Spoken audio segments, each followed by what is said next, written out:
Hello दोस्तों, आज आपका एक बार फिर स्वागत है मेरे YouTube channel general knowledge for ever में। आज मैं आपके लिए एक और नई और इन्फॉर्मेटिव वीडियो लेके आया हूँ। तो चलिए शुरू करते हैं। तो दोस्तों, पिछली वीडियो में हमने बात किया था शिवाजी महाराज के इतिहास के बारे में। वो वीडियो पार्ट 1 थी, तो उसकी आज पार्ट 2 आ चुकी है। तो चलिए आज पार्ट 2 की शुरुआत करते हैं। लेकिन अगर उससे पहले आपने पार्ट 1 नहीं देखा है तो आपको पार्ट 2 समझ नहीं आएगी। इसलिए पार्ट 1 की लिंक मैं आपको डिस्क्रिप्शन में और कमेंट सेक्शन में पिन करके दे दूंगा।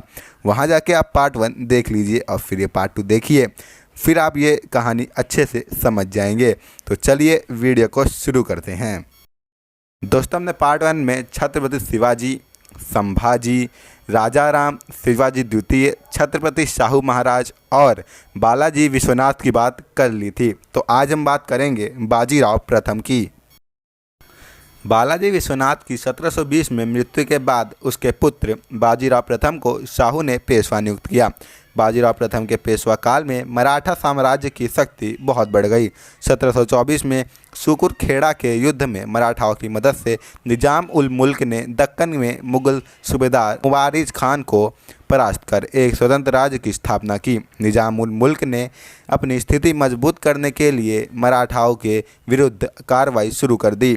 बाजीराव प्रथम ने 1728 में पालखेड़ा के युद्ध में निजाम उल मुल्क को पराजित किया। 1728 में ही निजाम उल मुल्क बाजीराव प्रथम के बीच एक मुंशी शिवगांव की संधि हुई, जिसमें निजाम ने मेरठों को चौथ एवं सूरदेश मुक्त देना स्वीकार किया। बाजीराव प्रथम ने शिवाजी की गुरिल्ला युद्ध प्रणाली को अपनाया। 1739 ईस्वी में बाजीराव प्रथम ने पुर्तगालियों से साल्ट सीट तथा बेसिन छीन ली।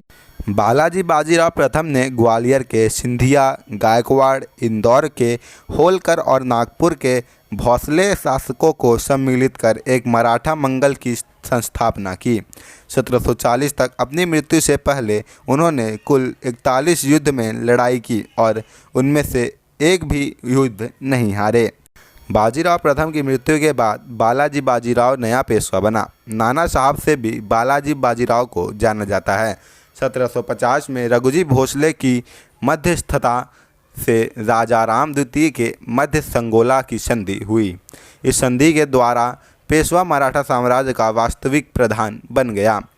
छत्रपति नाम मात्र का राजा रह गया। बालाजी बाजीराव पेशवा काल में पूना मराठा राजनीति का केंद्र हो गया। बालाजी बाजीराव के शासनकाल में 1761 ईस्वी पानीपत का तीसरा युद्ध हुआ।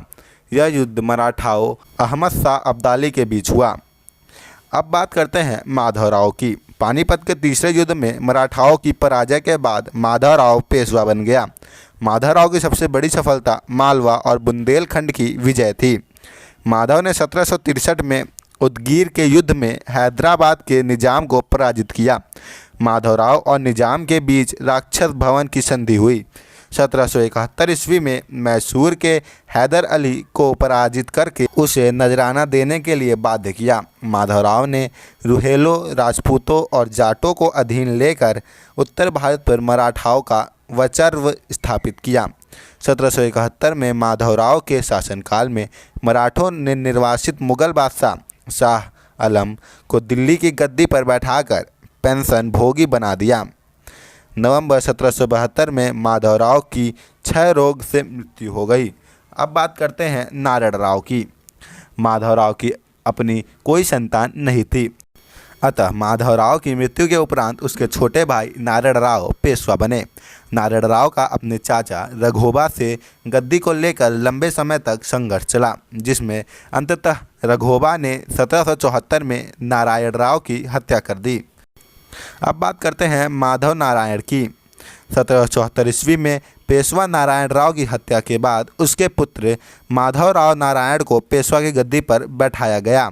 इसके समय में नाना फडणवीस के नेतृत्व में एक काउंसिल ऑफ रेजेंसी का गठन किया गया था, जिसके हाथों में वास्तविक प्रशासन था।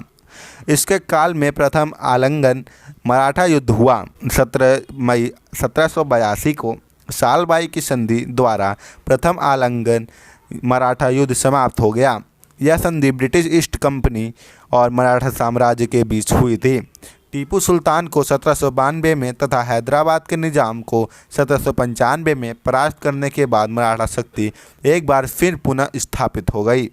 अब बात करते हैं बाजीराव द्वितीय की। माधवराव नारायण की मृत्यु के बाद रघोबा का पुत्र बाजीराव द्वितीय पेशवा बना। इसकी अकुशल नीतियां के कारण मराठा संघ में आपसी मतभेद उत्पन्न हो गया।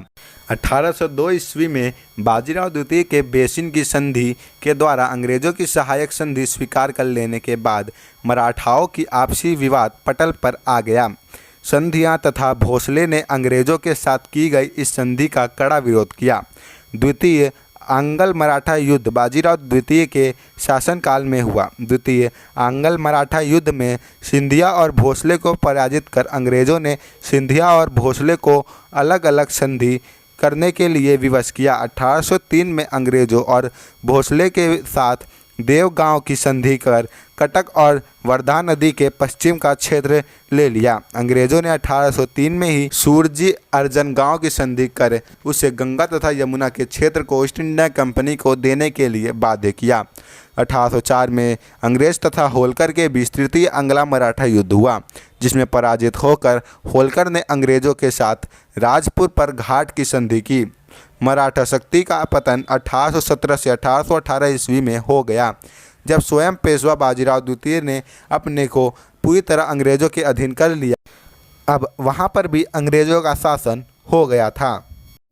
तो दोस्तों, यहीं ख़त्म होता है मराठा साम्राज्य का इतिहास। अब मिलते हैं एक और नए इतिहास के एपिसोड में। तो तब तक के लिए इस वीडियो को लाइक और चैनल को सब्सक्राइब करके बेल नोटिफिकेशन ऑल पे जरूर सेट करिएगा, ताकि आपको आने वाली और भी नई वीडियोज़ की नोटिफिकेशन तुरंत मिल सके। तो मिलते हैं अगली नई वीडियो में। तब तक के लिए जय हिंद, जय भारत।